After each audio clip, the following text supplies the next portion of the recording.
Hello friends, তোমরা দেখো আমার মা আমার জন্য গরমের ছুটিতে কেমন দোলনা বানিয়েছে। আসো,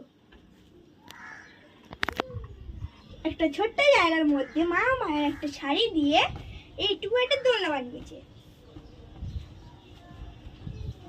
তো এখানে যেহেতু একটু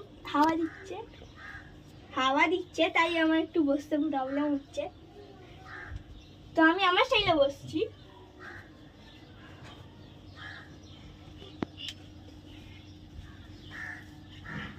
দেখো বন্ধুরা, তোমাকে এবার আমি দোল খেয়ে দেখাবো।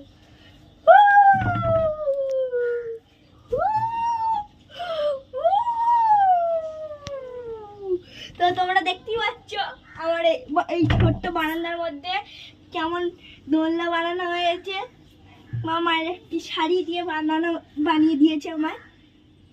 তোমরা আমার এই চ্যানেলটাকে সাবস্ক্রাইব লাইক কমেন্ট করে জানিও যে কেমন দোলনাটা বানানো হয়েছে।